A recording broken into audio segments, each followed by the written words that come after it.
What's up, guys? Jonathan here. Welcome to episode 1 of The Cave. Today we're talking about who is in you. Thanks for joining. I appreciate it. Whether you're on YouTube, Spotify, or Apple, thanks for listening. Always would help if you gave some 5 stars, a like, or a subscribe. So thank you so much. Today we're talking about who is in you.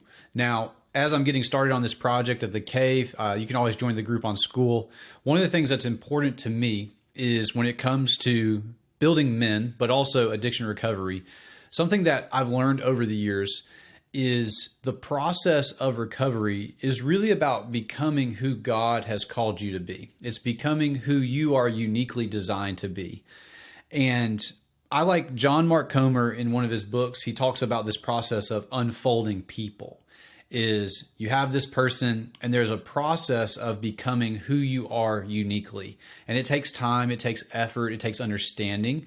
But it's in that unfolding or learning about yourself that you end up becoming who you're supposed to be. And you're a lot more satisfied and fulfilled because it's built on who you already are. In addiction, we take on this whole new identity and persona as we pursue the drugs. Now, there may be characteristics of our personality that pop back up, but fundamentally what's happening is we are now building our entire life around the pursuit of getting high. Like that's the number one aim. And so everything else we do is in line with that. So our behaviors, the way we think, the way we look at the world, it starts to shift. So like when I was deep in my addiction, the way that I looked at the world, the way I thought about stuff, it was purely about getting high, getting money so that I could get high, and just doing whatever I had to do to maintain that. It didn't matter what I valued or what I cared about. That addiction drove how I lived my life. And thank God that, I got saved out of that mess, because there were times where I tried to like control it, or even when I got out of rehab, the first time I went through, like I relapsed, but try to have some sort of semblance of normalcy and act like everything was okay. And just at the end of the day, the addiction is what took over. And so just thankful that God saved me out of that. But when God saved me out of that, I went to, Teen Challenge, went to treatment. One of the things that I've learned, and it's taken a long time, is that a lot of people look at recovery as how to avoid the past, right? And if we're looking at how to avoid the past, what's happening is we're paying a lot of attention to where we were and what we were doing. Not a lot of attention is focused on the future we're building and where we're going. And so in almost 13 years of being sober, in January I'll be sober. Actually, this will be airing in January. I've been sober for 13 years. And it's been a slower process, but over time I've learned like, hey, who am I? Who am I designed to be? Who am I uniquely supposed to be? And I believe that that's a huge part of recovery is who are we actually becoming, and how do we move in that direction? It's a lot more inspiring.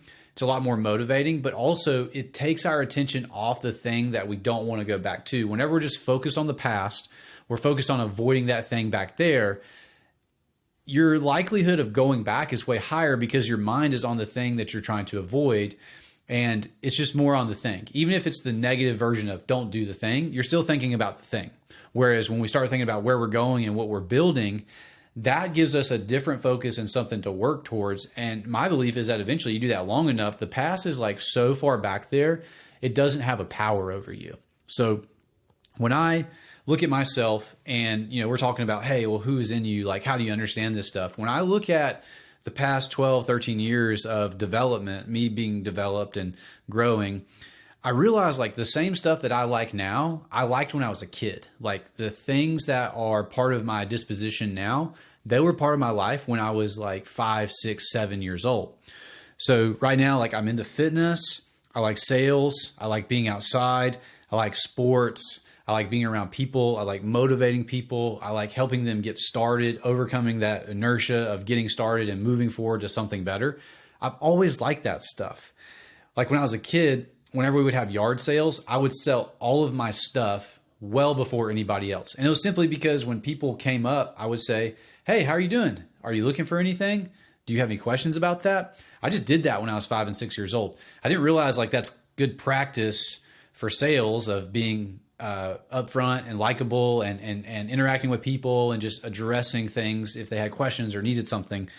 I did that when I was a kid. In 4th and 5th grade, I was in running club. Like I would show up to school early and run just because I like to run. That was something I did for fun.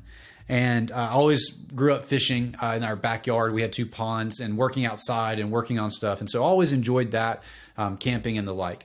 Those are the same things I like now.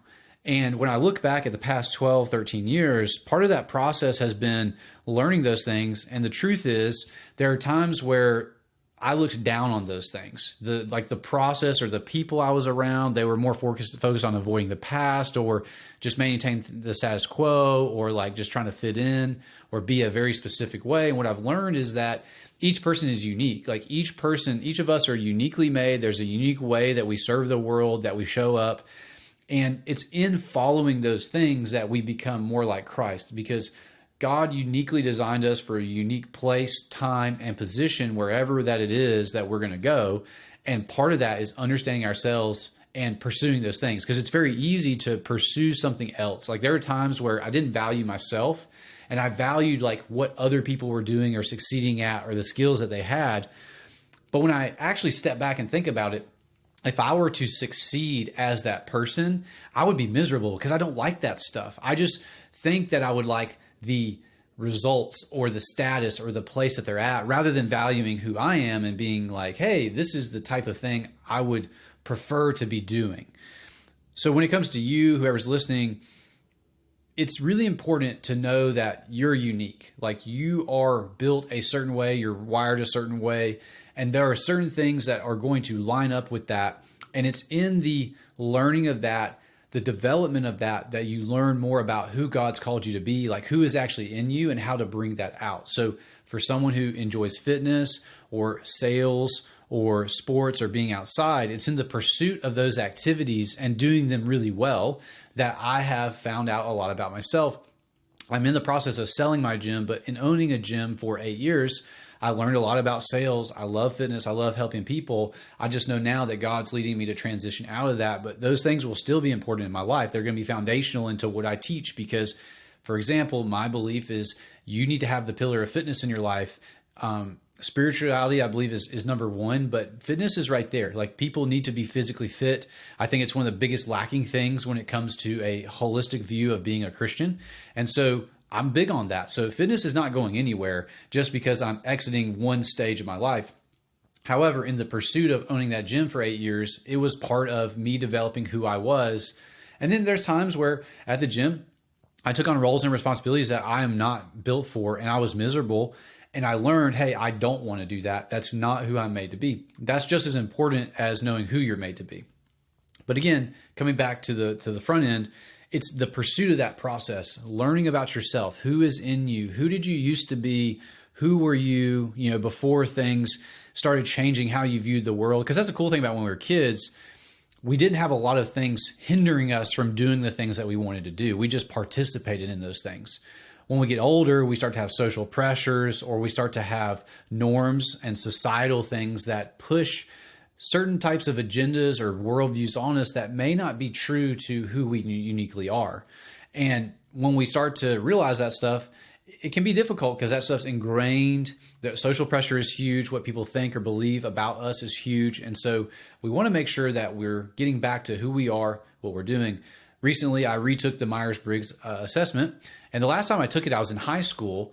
And I wasn't the healthiest then. And so when I took it, there was a slight difference this time than when I was in high school. And that's important because when we take stuff like that, we're answering based on our present self. However, most of it was the same. So it wasn't like a huge difference. And tools like that are very valuable. It goes deeper than just what we see on surface level or what other people tell us. It starts to get deeply into how we view the world, how we grew and developed, the different types of experiences we had when we were younger. So I recommend a tool like that just to get started because it also lets you know, again, what your natural proclivities are, but what you don't like. And so you start to read it and you're like, oh yeah, this makes a lot of sense. Like that is like me. And so what this is really getting at is I think this approach is the better long-term solution to sobriety. I think the better long-term solution to sobriety is a foundation of spirituality, but building our lives based on who we are called to be. So understanding who we are and where we need to address certain things. So I like Preston Morrison, Pillar Church. He talks about the 6 pillars of life. So there's spiritual, physical, mental, relational, financial, and professional. So there's 6 of them. And I like to think about it like that because some of those pillars will be a lot easier. Some of those pillars will be harder. It doesn't really matter which one's what. It just matters that they all need our attention. And some of them are going to take more work than others. When we start to realize, hey, there's a lot of different things that I need to be paying attention to, but they fit into these bigger categories. And this category I tend to have issues with. That is a place we need to pay attention. So for example, financial is one for me. I didn't have a good foundation financially when I was raised. And now I have a much better one, and I'm making much better progress and stuff like that. But I went through some ups and downs with that one over the years. And I just realized like that is not one that I'm more naturally inclined to address and focus on. And so in order to make a change in that area, I have to heighten my awareness and focus on that. Now, it doesn't mean you have to like become an accountant or do everything. There's all types of tools and types of help you can get, but it's knowing that that's a place where I tend to lack in terms of progress and emphasis. Therefore, I need to pay attention. Whereas like the fitness one, I don't typically have too hard of a time with. It's always been something about I'd like to do. When I went back to rehab and Teen Challenge, I started getting back into it right away. It wasn't hard. It's not hard for me. Whereas some people, it's a very difficult one to get started. And it's in pursuing that you build your future. And I think that's always going to be the best long-term approach to sobriety. It's when we start saying, hey, where are these things at today? Where do we want them to be in the future? It's not about how do I have coping mechanisms for this thing that I don't want to go back to. That's such a small, narrow focus is how do I avoid this one thing? A much bigger, broader, and really more human approach to sobriety is, okay, here are these bigger categories that are important as a man in my life. How do I address those and grow in those so that I become the man that I'm called to be? That's what the cave is about. The cave is about drawing that out. And I mean, if we really get into it, when you look at scriptures about different men over time, like they were warriors, they were focused, all of them had blind spots. Like, I mean, it's very, very apparent, like as men, we need something to work towards. It's part of fulfillment. Like I see a lot of men who don't have careers or professions that they find motivating or inspiring to them, and they're extremely dissatisfied, and it easily trickles down into every area of their life. Whereas when we start to understand who we are and work towards the direction of what's actually going to build the man that we are called to be, those people are way more fulfilled, purpose-driven.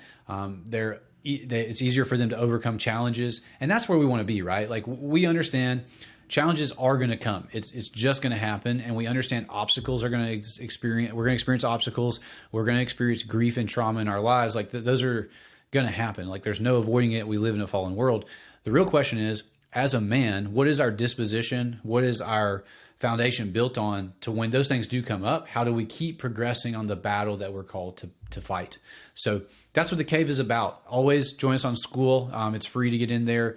You just got to answer a couple of questions and I'll let you in. There are a few rules, like don't put people down. There's a couple of them. Just watch the video on the homepage of it. But excited to start this project. This is something that I've tried to do over the years, and just each time I knew I wanted to do it at some point, but it wasn't the right time. It wasn't the right season. And now I'm in that season as I'm transitioning out of one thing, moving to this. So excited for this journey. And thanks again. And I'll see you guys next time.